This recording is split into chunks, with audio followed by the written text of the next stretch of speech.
जब भारत की आर्थिक राजधानी मुंबई के होटल हयात में इंडिया गठबंधन की बैठक हो रही थी, तब वन नेशन वन इलेक्शन पर मोदी सरकार चर्चा कर रही थी। कब और कितनी बार देश में एक साथ हुए हैं चुनाव, जाने क्या वन नेशन वन इलेक्शन, आकाश तक पर पूरी रिपोर्ट।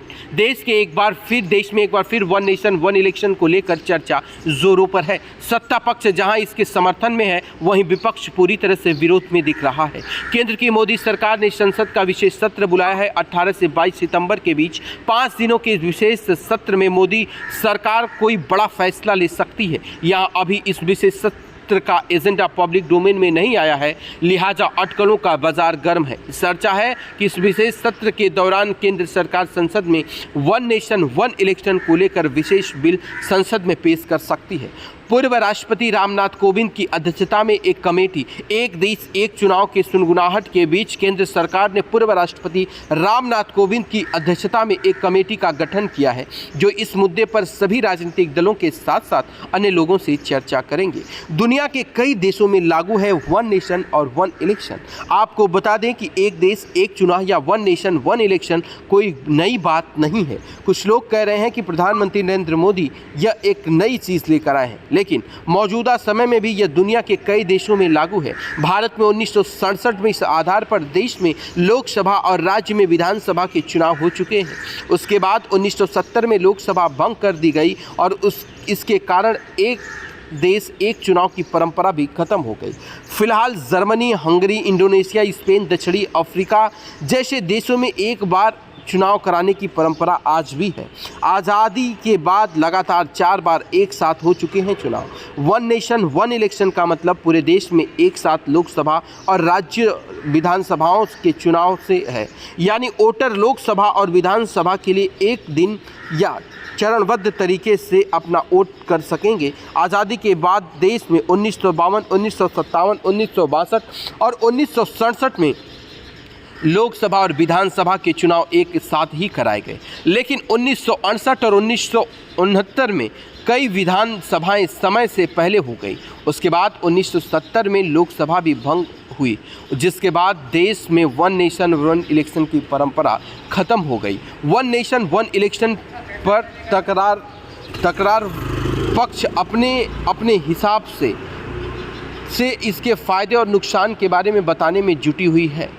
जहां पर देखा जाए इस मुद्दे को लेकर सत्ता पक्ष आमने सामने विपक्ष के है। विपक्ष की पार्टियां इसका विरोध कर रही हैं, तो वहीं सरकार के पक्ष के लोग का कहना है कि देश में अलग अलग चुनाव कराने से पैसे के साथ साथ समय की भी बर्बादी होती है और अलग अलग व्यवस्थाएं करनी होती है। इन लोगों का कहना है कि देश में हर साल करीब 5 से 6 राज्यों में चुनाव होते हैं, इससे विकास कार्यों में खलल बाधा पड़ता है और लिहाजा लोकसभा और विधानसभा के चुनाव एक साथ होने चाहिए। खैर, मोदी सरकार 10 साल से सत्ता में है। लोगों का सवाल है कि इसके पहले उन्होंने विचार क्यों नहीं किया। वन नेशन वन इलेक्शन के पक्षों में लॉ कमीशन। आपको बता दें कि खुद प्रधानमंत्री नरेंद्र मोदी भी एक देश एक चुनाव के पक्ष में हैं और इसकी वकालत करते हुए मई 2014 में केंद्र में मोदी सरकार के आने के कुछ दिन बाद एक देश एक चुनाव को लेकर बहस शुरू हो गई थी। इसके बाद दिसंबर 2015 में लॉ कमीशन ने वन नेशन वन इलेक्शन पर एक रिपोर्ट पेश की थी। इसमें बताया गया था कि अगर देश में एक साथ ही लोकसभा और विधानसभा के चुनाव कराए जाते हैं तो इससे करोड़ों रुपए बचाए जा सकते हैं। सरकार के लिए आसान नहीं वन नेशन और वन इलेक्शन। वहीं कानून के जानकारों का कहना है कि सरकार वन नेशन और वन इलेक्शन को लेकर संसद में कानून बना सकती है, लेकिन इसके लिए 2/3 राज्यों की सहमति ज़रूरत होगी।